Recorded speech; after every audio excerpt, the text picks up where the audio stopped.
Ya. Apa kabar hari ini? Baik?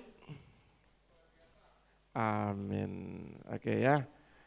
Saudara yang terkasih, ada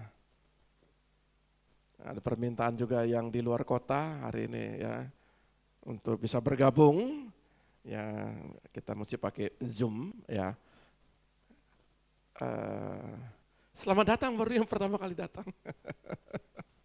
Ya, dari jauh-jauh ya, tetapi tidak dari seberang pulau, tapi pulau paling ujung. Selamat datang ya. Apa kabar yang dari jauh? Baik ya? Ya, oke. Pagi hari ini kita akan belajar tentang sebuah kebenaran firman, kehadiran Tuhan membawa berkat. Hari ini saya berpikir beginilah ya, 6 bulan, sekarang kita sudah masuk bulan ke-7. 6 bulan betapa firman itu begitu tegas, mengoyakkan hati, merobek jiwa ya. Mengoyakkan hati, merobek jiwa. Terkadang saudara tertusuk sampai membelah ya, sampai memisahkan antara tulang dan sumsum ya. Saya juga merasakan bahwa firman itu, aduh Tuhan, terlalu keras Tuhan. Kalau bisa jangan Tuhan. Gitu. Tetapi saudara tahu bahwa pemulihan itu penting. Pemulihan itu sangat penting karena hari-hari firman Tuhan katakan semakin jahat. Tetapi ketika saudara mempunyai basic, mempunyai sebuah pegangan, sandaran, sama seperti dalam kitab Ibrani itu sauh. Ya, dalam kitab, ya Ibrani apa Yakobus saya lupa ya.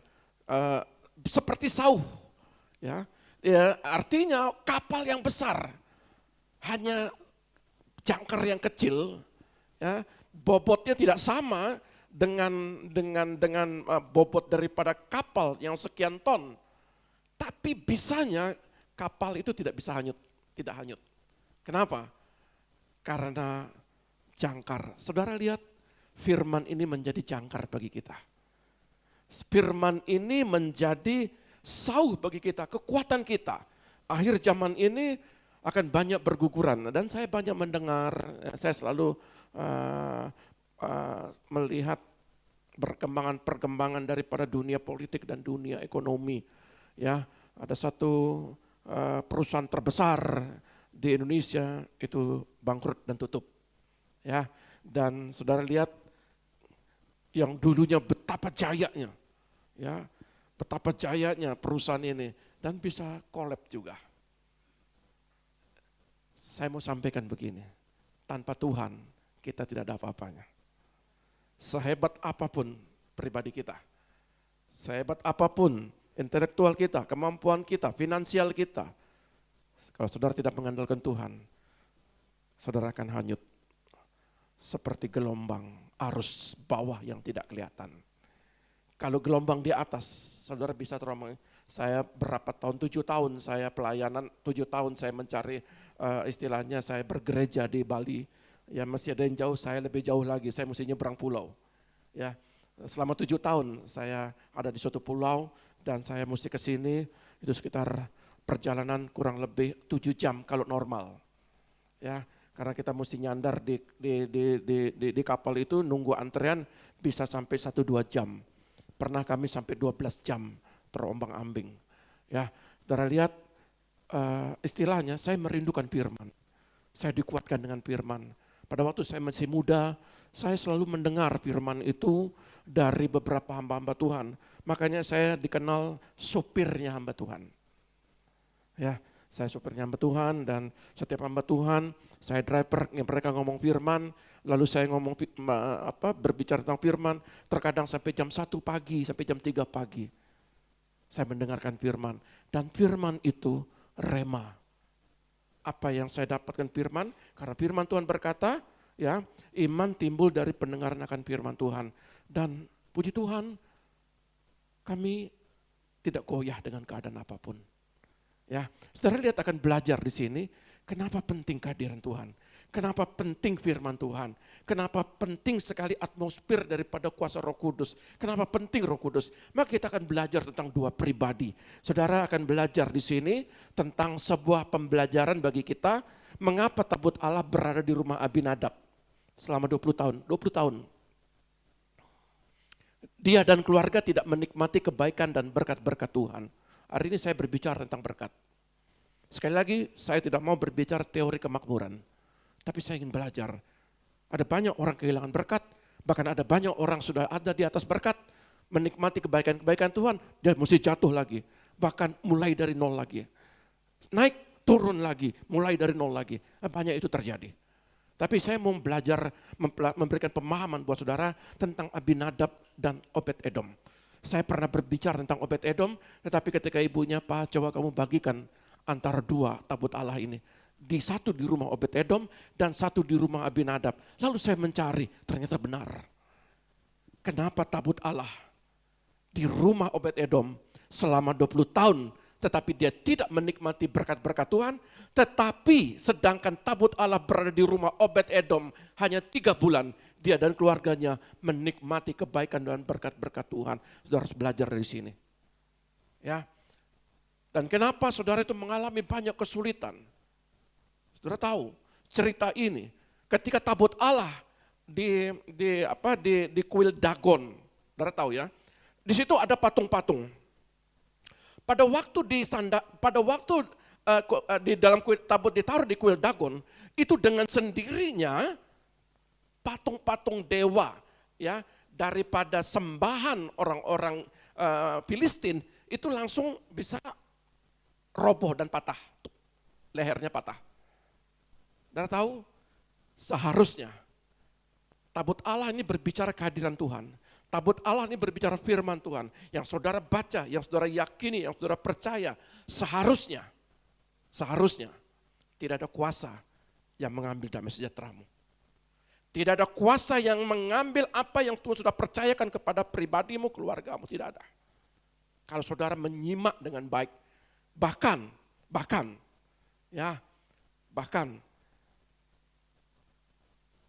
terang dan gelap tidak bisa nyatu.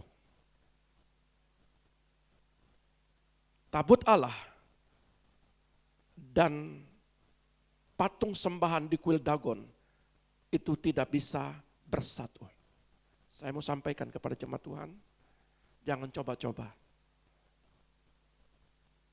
Halo anak-anak muda, jangan coba-coba.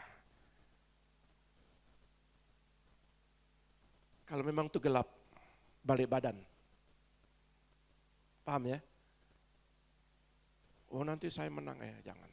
Tapi saya tidak lanjutkan itu karena tidak baik saya berbicara itu. Tetapi saya mau menekankan saudara bahwa penting sekali bahwa keberadaan Abinadab ini, tabut Allah ini di rumah Abinadab dan di Obed-Edom. Ini penting bagi kita semua. Nah, apa yang mesti kita pelajari?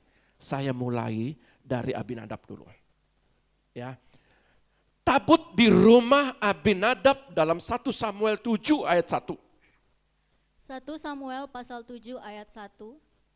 Lalu orang-orang Kiryat Yearim datang, mereka mengangkut tabut Tuhan itu dan membawanya ke dalam rumah Abinadab yang di atas bukit.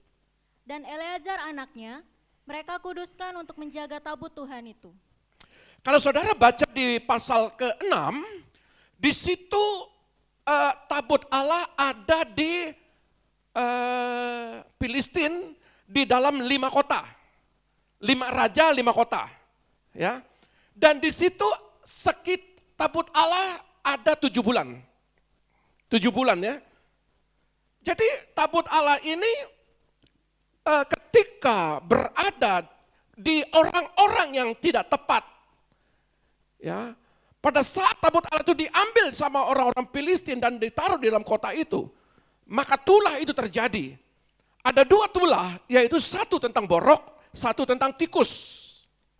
Borok berbicara penyakit, tikus itu berbicara mencuri berkat. Jadi kalau saudara meninggalkan apa yang saudara sudah yakin, dampaknya adalah tidak ada berkat di luar Tuhan Yesus Kristus Pertama berkat jasmani, kedua berkat keselamatan. Ini penting. Yang paling penting adalah berkat keselamatan. Ada amin.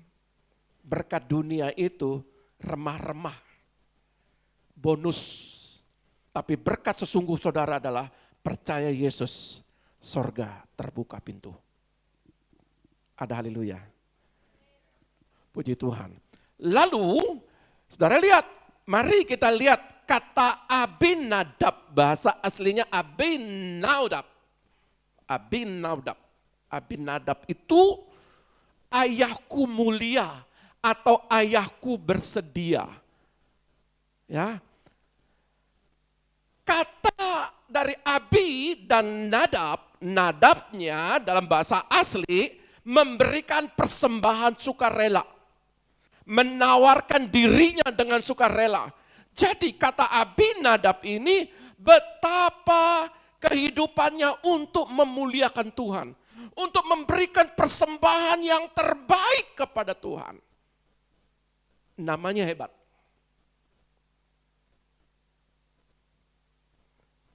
Lalu ayat sebelumnya dikatakan juga, ayat yang pertama dikatakan, dia menugaskan anaknya Eleazar atau Elauzar. Ya, arti Elauzar, Tuhan telah membantu. Bapak anak namanya hebat. Tapi persoalannya, tema saya, latar belakang yang saya sampaikan. Kenapa namanya hebat? Allah membantu, dia memberi yang terbaik kepada Tuhan. Tapi 20 tahun tidak nikmati kebaikan Tuhan. Saudara pelayan Tuhan, saudara hamba Allah, saudara berdoa, saudara puasa, tetapi kenapa tidak terjadi jawaban? Ini yang kita pelajari. Kenapa? Ya, nah, saudara tahu apa yang terjadi walaupun sejak nenek moyang saya, kakek saya itu Kristen, belum menjamin bahwa kebaikan Tuhan itu terjadi dalam hidup kita. Belum menjamin. Tapi yang menjamin adalah apakah di rumahmu ada tabut Allah enggak? Tabut Allah berbicara hadirat Tuhan, kehadiran Tuhan. Tabut Allah berbicara firman yang saudara harus meresapi, membaca, merenungkan, melakukan. Itu yang membuat kenapa Abinadab ini. Saudara, saya baca dalam latar belakangnya. Ya, tabut perjanjian berada di rumah Abinadab selama 20 tahun. Namun terindikasi. Ingat ya, saya tidak dalam kata pasti. Karena kalau kita belajar, ya, kalau kita belajar itu kita tidak boleh berkata bahwa ini pasti, ya, ini salah, tidak boleh begitu. Ya, kita harus cari latar belakangnya. Jadi terindikasi bahwa Alkitab tidak mencatat tindakan-tindakan positif atau sikap hati yang rindu akan kehendak Tuhan. Padahal Tuhan menolong Eleazar, padahal dia memberikan yang terbaik, Abinadab. Tetapi Alkitab tidak mencatat tindakan positif daripada Abinadab termasuk Eleazar. Bahkan saudara lihat, seluruh kaum Israel mengeluh kepada Tuhan yang menunjukkan adanya ketidakberesan atau ketidakpuasan spiritual secara umum. Tata ibadahnya, apa yang dilakukan. Karena orang Lewi punya aturan. Ada aturannya. Setiap mereka melakukan untuk datang itu ada korban yang dipersembahkan. Bahkan kalau kita lihat di dalam ayat pasal ke-6, di situ orang-orang Filistin dan dari 5 kota, 5 raja ini menyadari. Bahkan dia membuat borok emas, bahkan tikus emas untuk dibawa persembahkan. Saudara lihat di ayat ke-6, lihat ya, ayat ke-6. Ya. 1 Samuel pasal ke-6 ayat 20 dan 21 berkata begini. Dan orang-orang Bet-Semes berkata, siapa yang tahan berdiri di hadapan Tuhan Allah yang kudus itu? Kepada siapakah kita akan berangkat meninggalkan kita? Artinya, kepada siapa tabut Allah ini diserahkan? Harus pergi jauh dari kita. Saudara lihat, lalu mereka pun mengirim utusan kepada penduduk Kiryat Yearim dengan pesan, orang Filistin telah mengembalikan tabut Tuhan, datanglah dan angkutlah itu kepadaku. Saudara tahu, orang Filistin tahu kuasa tabut Allah itu.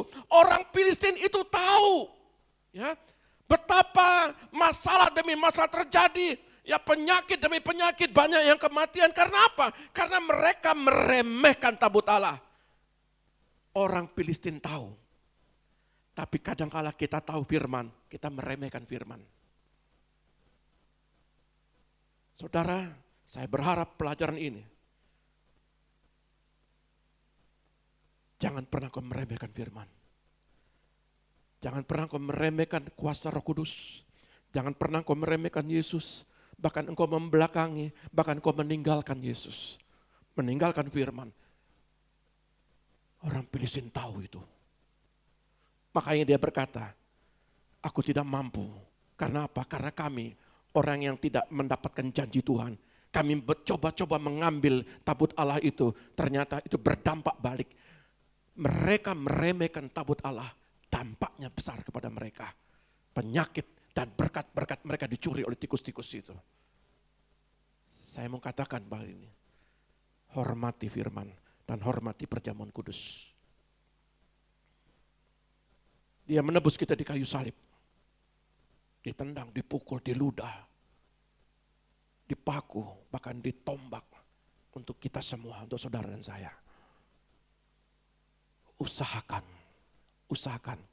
Makanya saya tadi malam perjamuan kudus, tapi minta tolong karena memang ada yang sakit di luar kota, ya saya doakan, ayo perjamuan kudus.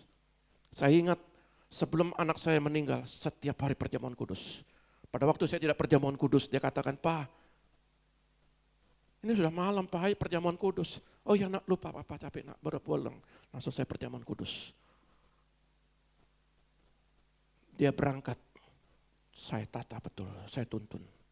Saya bilang kepada yang sakit, ketika kau hidup, kau bisa pilih hamba Tuhan. Untuk dekat, untuk mendampingi. Tatkala di rumah sakit, gak ada satu pun. Saya rebut dia untuk kemenangan, dan hari ini dia ikut cium. Bagi saya adalah perebutan. Karena menentukan. Kalau sudah di kuburan nangis air mata. Dia tidak tahu. Saat hidup, engkau senangkan anakmu, orang tuamu, suamimu, istrimu. Kalau sudah meninggal engkau nangis.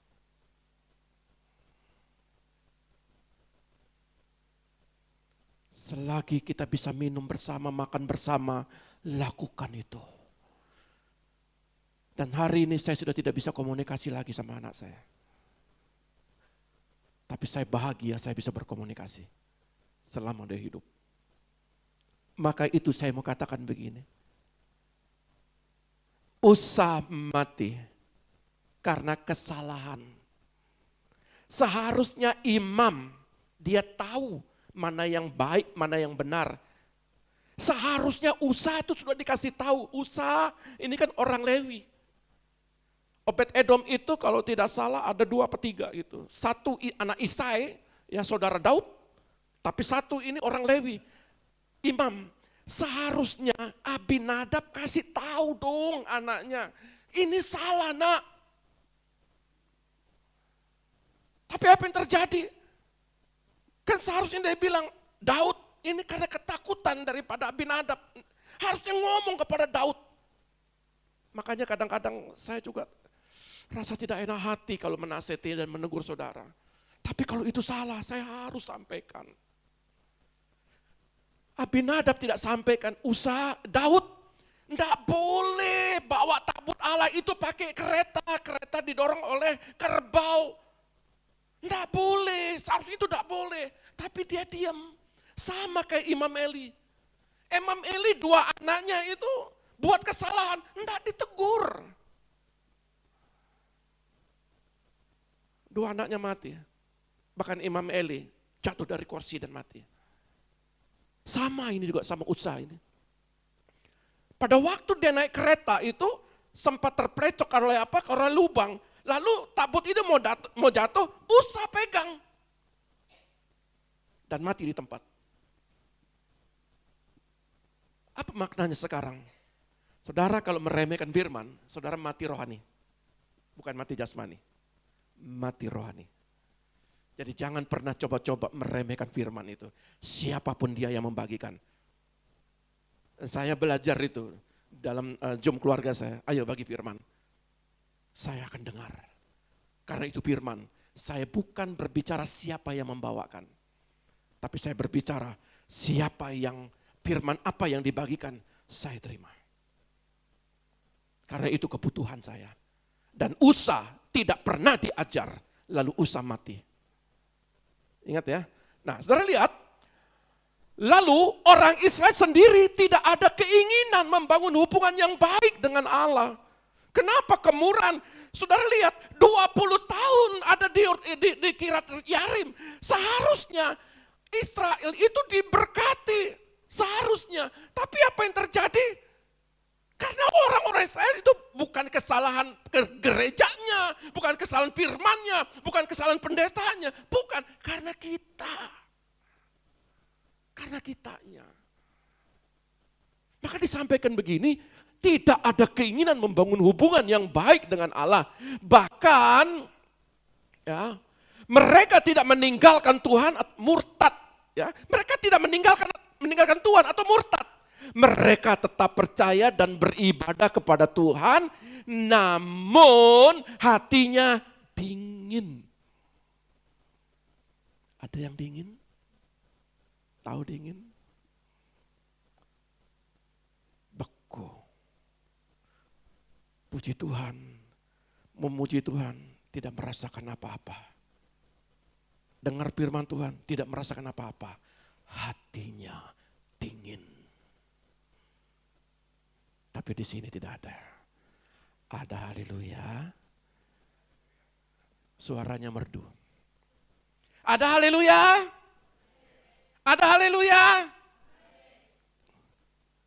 Puji Tuhan. Tidak ada greget, ngotot, semangat, gairah mencari Tuhan.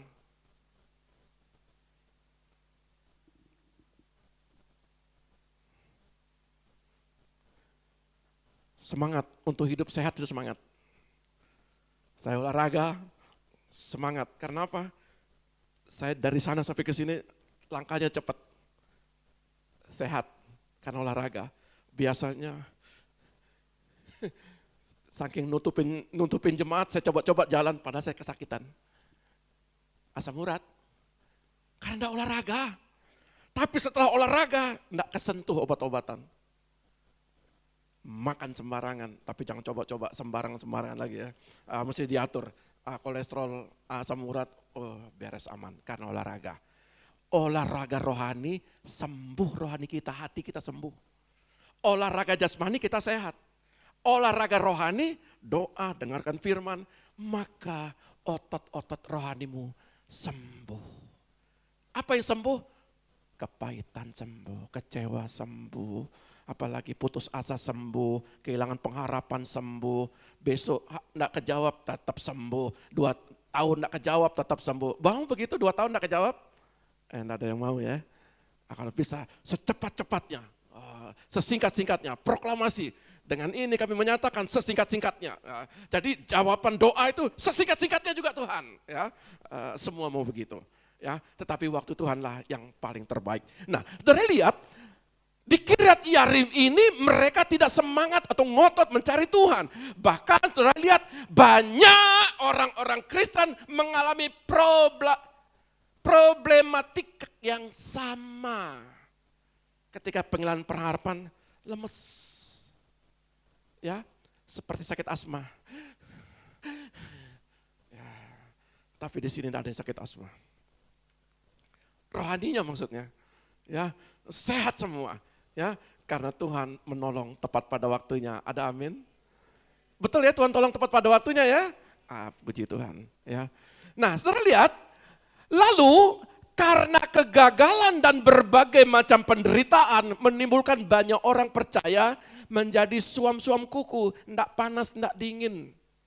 Akhirnya benar-benar kecewa, lalu marah kepada Tuhan dan meninggalkan Tuhan. Suam-suam kuku itu dimuntahkan dalam kitab Wahyu berkata. Lalu saudara lihat, waktu 20 tahun mereka melukai hati Allah. Selama itu karena mereka begitu kering, makanya di dalam ayat ini dikatakan ayat 2, tabut Allah berada di Kiryat Yearim 20 tahun lamanya itu, dan selama itu seluruh bangsa Israel berduka cita karena Tuhan seolah-olah telah meninggalkan mereka. Padahal di situ ada tabut Allah, di situ ada Abinadab, di situ ada Eleazar. Jadi saya mau katakan begini, kalau zaman sekarang itu namanya hamba Allah atau pendeta. Loh, kok bisa enggak terjadi sesuatu? Saudara sudah ikut di dalam komunitas, di situ ada yang memberitakan firman, di situ saudara bertahun-tahun di situ, kenapa tidak terjadi sesuatu? Apakah yang salah pemberitanya? Apakah salah gembala-gembalarianya? Apakah salah itu hamba-hamba Allah yang menyampaikan firman? Dan ternyata saya dapatkan begini, cara pandang yang salah dan ini harus dirubah. Ayat 3, bagikan. 1 Samuel 7 ayat 3-4. Lalu berkatalah Samuel kepada seluruh kaum Israel demikian. Jika kamu berbalik kepada Tuhan dengan segenap hati, maka jauhkanlah para allah asing dan para Asitoret dari tengah-tengahmu, dan tujukan hatimu kepada Tuhan, dan beribadahlah hanya kepadanya. Maka ia akan melepaskan kamu dari tangan orang Filistin. Kemudian orang-orang Israel menjauhkan para Baal dan para Asitoret, dan beribadah hanya kepada Tuhan. Ada 3, Allah asing, Dan Baal, dan para Asitoret. dan Para Asitoret. ya, 3. Allah asing itu artinya mencintai sesuatu melebihi Tuhan. Mencintai hobimu lebih daripada Tuhan. Mencintai pekerjaanmu lebih daripada Tuhan. Mencintai jam istirahatmu melebihi daripada Tuhan. Saudara belajar disiplin. Belajar untuk disiplin. Waktu untuk Tuhan, waktu untuk Tuhan. Waktu untuk berdoa, waktu untuk berdoa. Waktu baca firman, baca firman. Disiplinkan dirimu. Kenapa? Karena Samuel berkata, Samuel bilang begini, Nabi Samuel bilang begini, walaupun Nabi Samuel tahu daripada masalah 20 tahun, tapi Samuel melihat, apa sih masalahnya? Lalu di ayat ketiga Samuel bilang begini, singkirkan Allah asing.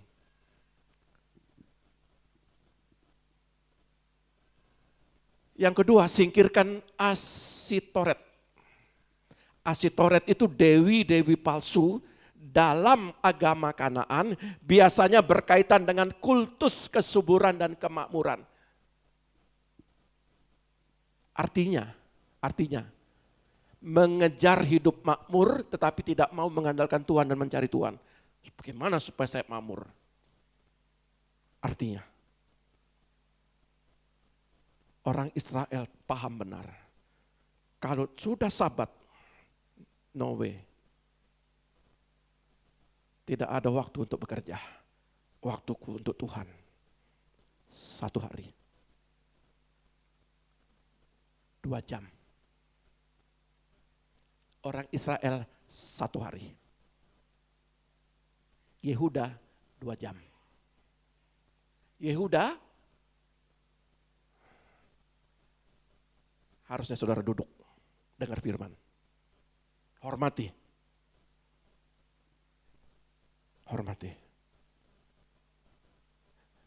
Ini yang terjadi. Kejar terus. Kejar terus. Waduh, hari Minggu panen. Sayang. Kalau ke gereja perjalanan 1 jam, gereja 2 jam, pulang 1 jam, belum makan, sudah 4-5 jam hilang. 5 jam cuannya. Kalau 1 jam dihitung 100.000, kali 5 jam 250.000, hilang cuan 20.000. Nggak tahu, 20 tahun tidak terjadi apa-apa. Karena dia mengandalkan daripada Dewi Asitoret ini. Dia mengharapkan kemakmuran, mengharapkan kesuburan tanpa Tuhan. Gagal. Singkirkan itu. Asitoret. Yang ketiga, Baal. Ya, diyakini sebagai penguasa hujan, kesuburan, sangat penting bagi kehidupan pertanian di Kanaan. Ia digambarkan bertanggung jawab atas hujan dan hasil panen yang berlimpah. Saudara lihat artinya. Ya. Kerja keras sampai lupa dengan waktu Tuhan. Berkat itu terobsesi dengan tempat, waktu atau feng shui. Mohon maaf, izin saya kata ini. Harus menghadap ke timur. Karena matahari dari timur. Kalau matahari terbit dari timur, rumahmu menghadap ke timur, maka berkat dari timur akan mengalir. Ini salah ini, bukan di barat. Barat tenggelam, makanya sering berkatmu itu redup.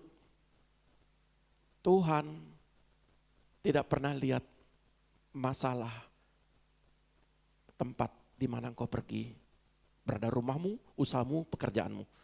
Bagi Tuhan tidak ada yang mustahil. Ya, hari ini tahun apa? Umpamanya tahun monyet, umpama, atau tahun tikus, tahun monyet, atau tahun tikus lah, mencuri, jangan berusaha. Di tahun tikus ini. Ya. Dan apa yang terjadi? Saudara tentukan hari, bulan, tahun keberuntunganmu. Ini Baal. Bagi Tuhan, mau hari ini. Tuhan bilang ini, hari esok, bahkan hari berikutnya, tidak berkesudahan kasih setia Tuhan. Setuju ya? Singkirkan Baal itu. Nunggu hujan turun. Makanya pada waktu Elia, Baal itu menurunkan hujan, 400 Nabi Baal turun hujan, enggak turun hujan. Elia gampang. Hanya naik di gunung Horeb. Betul ya Horeb ya? Begitu dia berdoa di situ, 7 kali dia berdoa, ya. Bujang, kasih lihat, ada nggak sesuatu? Belum. Kembali lagi, doa lagi. Tuh 2 kali, 3 kali, sampai ke 7 kali. Awan kecil. Saudara tahu, sekalipun itu awan kecil, tapi dengan doa orang-orang kudusnya, Tuhan sanggup memberikan hujan besar. Amin ya. Jadi sama Tuhan itu, saudara, keluargamu, anakmu, bisnismu, pekerjaanmu, gak ada yang gak mungkin sama Tuhan itu. Jangan pernah takut sama Tuhan. Yang membuat engkau tidak menikmati berkat di Kiryat Yearim. Hari Jumat ini, biasanya apalagi tanggal 13, udah jangan keluarin modal. Kalau saya, mau hari Jumat kayak Kliwon kayak mau hari apa, gak peduli. Karena saya percaya firman dan kepercaya Yesus. Dan saya percaya mau tahun berapapun, kapanpun, jangan hari ini, tahun ini. 2 tahun ini memang prediksi tahun gagal. 2 prediksi ini peperangan terjadi, ekonomi hancur, betul. Tapi saya mau sampaikan sebelum terjadi tahun ini, anak-anak Tuhan di tempat ini tidak terpengaruh dengan keadaan dunia. Klaim, amin. Kita kan doa dan puasa, kita punya bagaimana tata Allah, bagaimana hadirat Allah, tabut Allah rumah tanggamu, dihadirkan dalam komunitas ini, dihadirkan di dalam apapun yang kita lakukan. Kita percaya, kalau kita hanya berdoa dan beriman dan percaya baca firman, lalu kita tidak meyakini kuasa Tuhan ini. Saya mau sampaikan, bagaimana mungkin Sarah 90 tahun, bahkan Abraham 100 tahun, sampai dia ketawa, bagaimana mungkin punya anak? Itu bagi pikiranmu, pikiran Tuhan enggak. 90 tahun dia punya keturunan. Tapi Tuhan mau lihat ketaatan Abraham. Korbankan Ishak. Namanya Abinadab. Nadab. Persembahan yang terbaik. Tapi tidak lakukan apa-apa selama 20 tahun. Abraham, kalau hari ini aku penggal ini anak, 90 tahun saja, dia bisa memberkati kandungan istriku. Maka sekalipun dikorbankan Ishak, apa yang tidak mungkin bagi Tuhanku. Saudara harus yakin Tuhan saudara. Saudara orang Kristen, lahir sejak nenek moyang saudara. Saudara lahir baru sekarang. Yakin sama firman Tuhan. Yakin sama Tuhan. Anakmu berubah. Yakin anakmu diberkati. Yakin usaha pekerjaanmu diberkati. Yakin keluargamu dipulihkan. Harus yakin. Amin. Harus yakin. Kerja keras sampai lupa dengan waktu Tuhan. Tolong diatur. Kapan saudara berdoa? Kapan saudara beribadah? Kapan saudara bekerja? Jangan berkata begini, di padang pasir, padang gurun, itu mana turun. Tanpa bekerja, hanya berdoa saja, itu turun. Jangan kau mencobai Tuhan Allahmu. Saudara harus menyiapkan buli-buli. Ya, siapkan buli-buli, maka di situ minyak akan ditumpahkan. Jadi saudara ada wadah untuk saudara diberkati. Lalu cara yang benar hidup berlimpah. 1 Lukas ayat 57. Ada faktor lain untuk hidup tidak diberkati. Kenapa? Karena Allah asing, karena Asitoret, karena Baal. Tapi ada juga faktor lain kenapa kita tidak hidup diberkati. Lukas 5 ayat 57. Lukas pasal 5 ayat 5 sampai 7. Ini Tuhan sendiri yang ini mengatakannya. Simon menjawab, "Guru, telah sepanjang malam kami bekerja keras dan kami tidak menangkap apa-apa. Tetapi karena engkau menyuruhnya, aku akan menebarkan jala juga." Dan setelah mereka melakukannya, mereka menangkap sejumlah besar ikan sehingga jala mereka mulai koyak. Lalu mereka memberi isyarat kepada teman-temannya di perahu yang lain supaya mereka datang membantunya. Dan mereka itu datang, lalu mereka bersama-sama mengisi kedua perahu itu dengan ikan hingga hampir tenggelam. Saya terinspirasi dengan ayat ini. Ini saya dapat sudah lama saya pernah dapat. Tapi pada waktu saya jom keluarga ini saya dapat terinspirasi dengan ayat ini. Saudara tahu, kunci itu di ayat 7. Pada waktu jala itu hampir robek menjala ikan, ya. Kuncinya itu di ayat ke-7 untuk hidup diberkati. Apa itu? Ya. Perahu Petrus tidak kekurangan tapi terus berkelimpahan. Berkat bukan hidup dalam dosa. Berkat bukan untuk hidup dalam dosa. Begini, pada waktu perahu itu pada waktu itu ikan ada di perahu Petrus, Petrus tidak menikmati sendiri. Dia bagi kepada dua. Bahkan dua perahu itu tenggelam, hampir tenggelam. Saking penuhnya ikan. Perahu Petrus, dia berbagi justru tidak berkekurangan. Dia bagi kepada dua perahu itu. Ketika saudara diberkati, berkat bukan untuk merusak tubuh jasmani. Yang membuat kadang-kadang 20 tahun di Kiryat Yarim tidak terjadi apa-apa. Berkat mereka, persembahan mereka untuk dewa Baal dan Dewi Asitoret. Dan seringkali Berkat itu harus tepat sasaran, pengembangan usaha pekerjaan, menambah wawasan, berbagi kasih pekerjaannya. Seringkali berkatmu untuk merusak tubuhmu.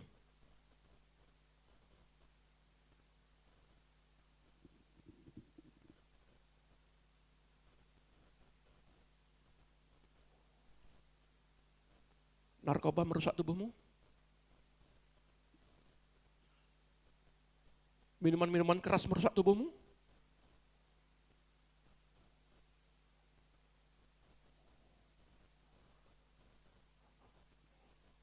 Pesta pora menghabiskan danamu? Bukan tidak boleh pesta ulang tahun dan sebagainya, silakan.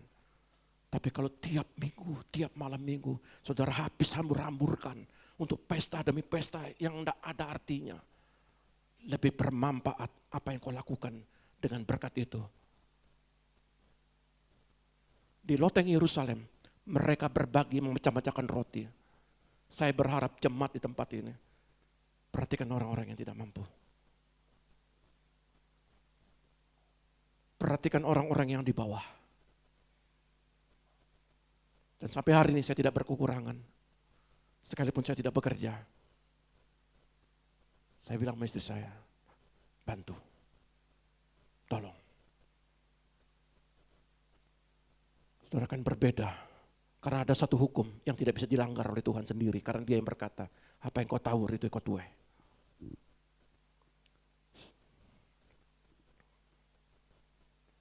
Jadi penting sekali. Jangan ngirit untuk melakukan kasih. Kasih itu bukan berkata gini, semoga engkau berjalan dengan tanpa kedinginan. Lalu Alkitab bilang begitu. Lalu kita tidak memberikan dia pakaian. Itu bukan kasih. Semoga engkau kenyang. Dalam nama Tuhan Yesus, jadilah engkau kenyang. Tapi engkau tidak menyiapkan makanan ketika dia tidak punya apa-apa. Itu bukan kasih. Jika saudara diberkati, lakukan seperti Petrus. Karena terkadang faktor ini juga 20 tahun saudara tidak terjadi pelipat gandaan. Karena berkatmu, engkau untuk dirimu sendiri. Untuk dirimu sendiri. Untuk dirimu sendiri. Dan saudara tidak bisa melihat orang-orang di sekitarmu itu dalam keadaan terpuruk. Lakukan ini. Lebih baik berkatmu untuk pengembangan usahamu daripada kau hambur-hamburkan. Lebih baik untuk menambah wawasanmu, mungkin sekolah, mungkin les. Lebih baik untuk berbagi kasih atau pekerjaan dia. Jauh lebih berguna daripada kau hambur-hamburkan yang tidak ada ujung pastinya. Itu. Jadi inilah yang membuat kenapa Abinadab 20 tahun tidak menerima berkat Tuhan, kebaikan-kebaikan Tuhan. Karena dia lebih memperhatikan dewa Baal dan Dewi Asitoret. Lebih diperhatikan, bahkan Allah-Allah asing diundang. Saya sudah pernah khotbah tentang Salomo. Salomo cangkirnya dari emas. Perisai dari emas. Dan saya total 666 sekal. Itu 26.000, ya 400 sekian kilogram. Itu baru pemberian emas yang lain, belum dari yang lain. Tetapi ketika dia menjauh dari Tuhan, dia meninggalkan Tuhan, sampai kerajaannya habis jadi budak dan emas-emasnya meleleh jadi dibakar, ya sama Nebukadnezar, dibakar habis. Dihancurkan habis yang dia bangun bait suci dari emas. Artinya, ketika saudara menjauh dari Tuhan, sesungguhnya saudara mengizinkan berkat seperti Yohanes 10:10. Aku datang memberikan kehidupan, tetapi iblis datang mencuri, membunuh dan membinasakan. Saudara sedang membuka pintu untuk kesehatanmu dicuri, berkatmu dicuri, masa depan anak-anakmu dicuri. Ketika saudara jauh dari Tuhan, seharusnya semakin diberkati, semakin mencintai Tuhan. Setuju? Abinadab ini hebat namanya, tapi enggak terjadi sesuatu. Berbeda dengan tabut di rumah Obed Edom. Berbeda. 2 Samuel ayat 10 dan 11. 2 Samuel pasal 6 ayat 10 sampai 11. Sebab itu, Daud tidak mau memindahkan tabut Tuhan itu ke tempatnya, ke kota Daud, tetapi Daud menyimpang dan membawanya ke rumah Obed-Edom orang Gad itu. 3 bulan lamanya tabut Tuhan itu tinggal di rumah Obed-Edom orang Gad itu, dan Tuhan memberkati Obed-Edom dan seisi rumahnya. Saudara, ada 3 nama Obed-Edom. Tapi saya nggak mau bahas 3 nama ini. Ya, ada Obed-Edom dari Gad orang Filistin, ada Obed-Edom orang Lewi.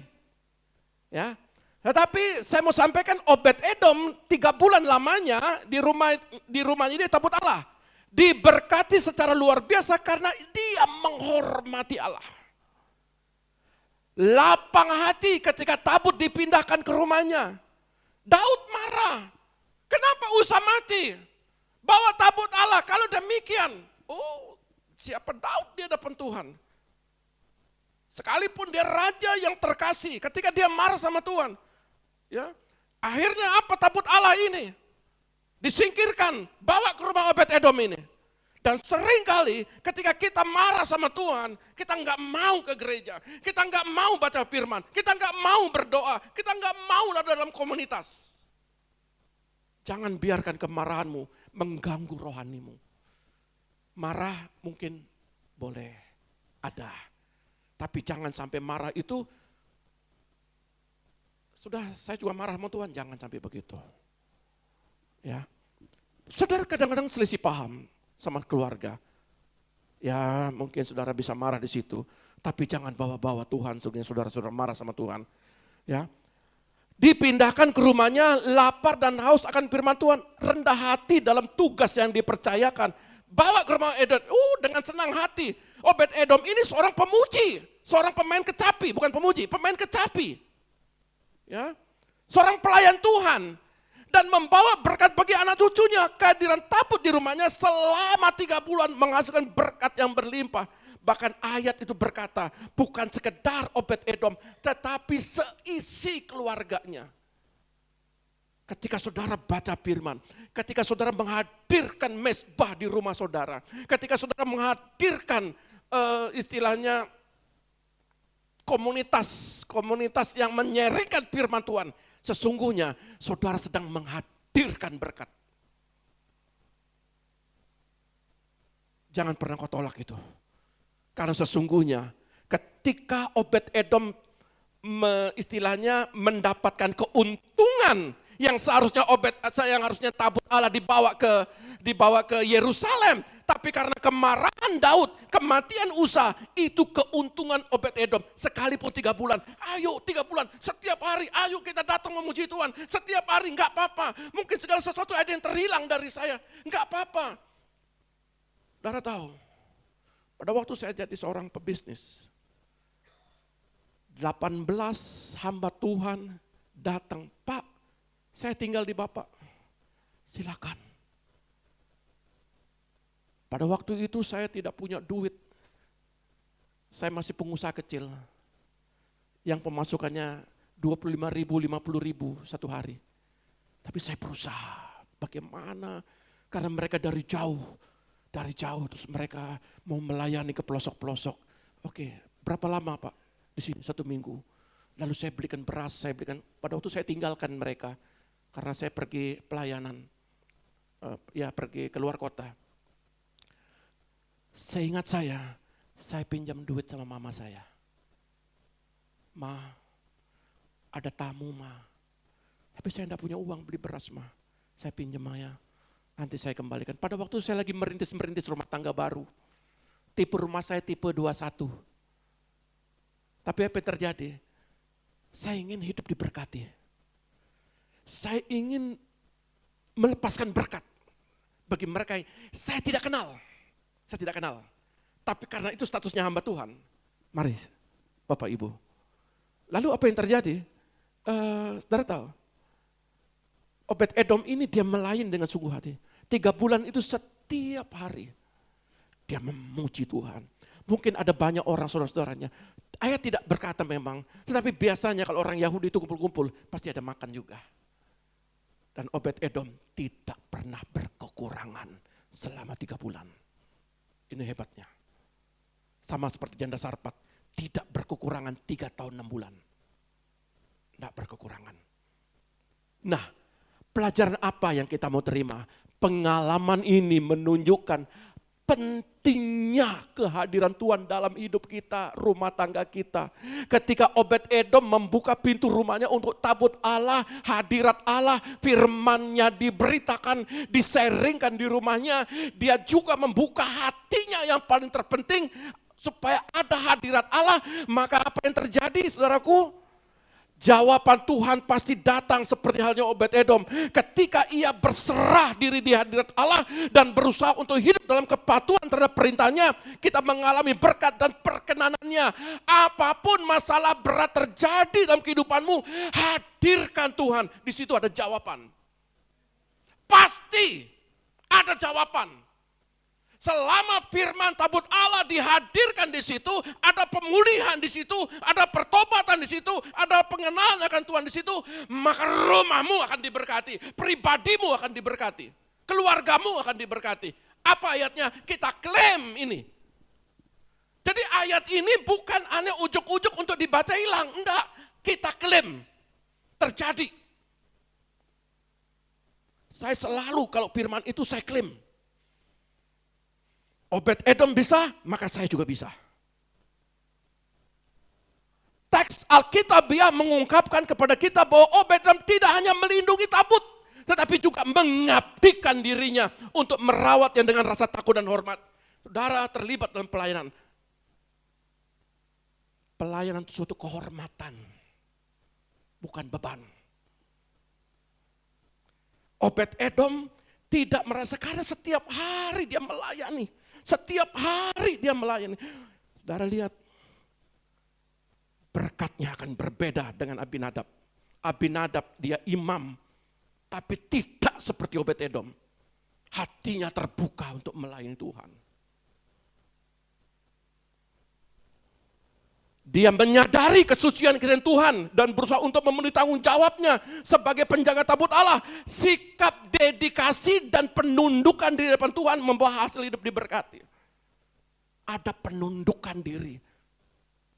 Kalau saudara tidak ada penundukan diri, saudara sedang membuka pintu celah untuk berkat itu, untuk tikus mencuri berkat-berkatmu. Obed-Edom, dia tunduk sama Tuhan. Sekalipun pemain kecapi, ketika raja bilang, Obed-Edom, jaga tabut Allah ini. Ya, tunduk. Kalau saudara belajar tunduk, itu saudara merendahkan hati. Ketika saudara tunduk dan merendah hati, berkat itu datang kepadamu. Jangan pernah engkau tanduk orang tuamu. Jangan pernah engkau tanduk para pemimpin-pemimpinmu. Alkitab berkata, jangan usik-usik orang yang kurapi. Secangkir air putih saja engkau berikan kepada orang yang kurapi, maka upahmu tidak akan pernah hilang. Saya belajar di sini. Sejak saat itu berkat Tuhan mulai berlimpah di rumah Obed-Edom. Keluarganya mengalami kemakmuran, kesehatan, kedamaian, hadirat Tuhan begitu nyata dalam hidupnya sehingga menjadi terkenal di seluruh wilayah. Teks Alkitab menyatakan demikianlah tabut Allah tinggal bersama keluarga Obed-Edom selama 3 bulan di rumahnya. Dan Tuhan bukan saja memberkati Obed-Edom, tetapi dia memberkati dia dan seisi rumahnya. Berbahagialah engkau menghadirkan Tuhan. Suamimu diberkati dalam pekerjaan, istrimu diberkati dalam pekerjaan, anak-anakmu diberkati dalam pekerjaan, saudaramu diberkati pekerjaan. Kenapa? Karena ada satu pribadi yang menghadirkan Tuhan. Jangan menolak lagi. Kalau firman itu diberitakan di rumahmu. Pengalaman Obed-Edom merupakan pengingat yang kuat bahwa kehadiran Tuhan dalam hidup kita membawa perubahan dan berkat bagi kita.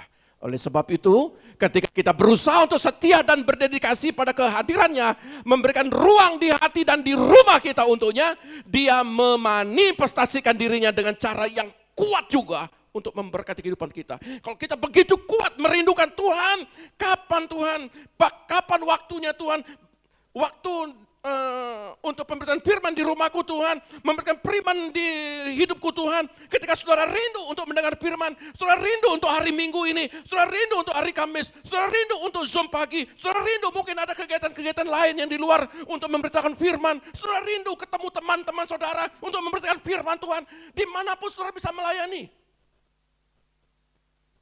Ketika saudara rindu untuk melepaskan firman, kuasa dari firman dari mulut saudara, sesungguhnya saudara sedang diberkati Tuhan. Jadi di mana firman diberitakan oleh lidah bibir saudara, sesungguhnya berkat itu datang kepada hidup saudara. Setuju ya? Kesimpulan, perbedaan berkat antara Abinadab dan Obed-Edom menunjukkan bahwa bukan hanya kebenaran tabut perjanjian hadirat Tuhan saja yang penting, tetapi sikap hati. Sikap hati taat, hormat orang yang menempatkan hari Tuhan di rumahnya.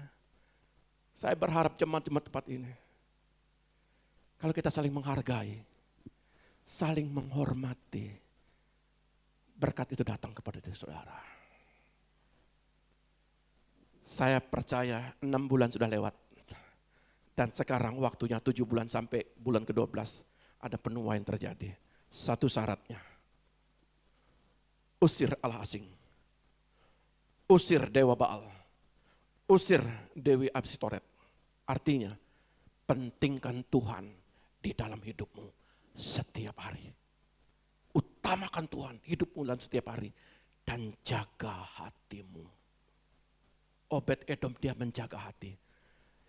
3 bulan mengganggu daripada Daud, lalu Daud kembali. Dia dengar Obed-Edom diberkati 3 bulan. 3 bulan saja diberkati. Balik lagi.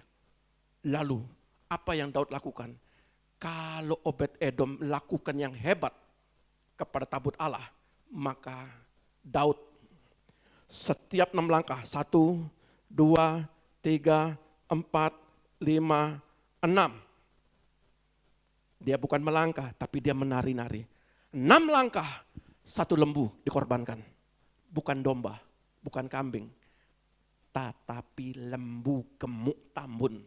Setiap 6 langkah, sampai 6 langkah dari Kiryat Yarim sampai Yerusalem, itu banjir darah. Pengorbanan Daud itu, makanya istrinya bilang, Mika, kamu kayak orang gila. Ya, cari Tuhan seperti itu. Menari buat Tuhan, memuji buat Tuhan, sampai habis urat sarafnya Daud ini. Teriak-teriak tidak karuan, memuji menari buat Tuhan. Apa yang terjadi? Keturunannya, kerajaannya tidak hilang. Terus sampai hari ini, Israel diberkati karena perbuatan Daud. Karena janji Tuhan kepada Daud. Jadi orang yang benar-benar setia menyenangkan hati Tuhan, keturunannya pun akan diberkati. Setuju? Ayo. Hari ini saya memotivasi saudara, senangkan Tuhanmu. Baca firman, berdoa, waktu Tuhan berikan yang terbaik, perjamuan kudus, mari kita sama-sama ikuti. Tuhan Yesus memberkati kita, ada amin? Diberkati? Haleluya.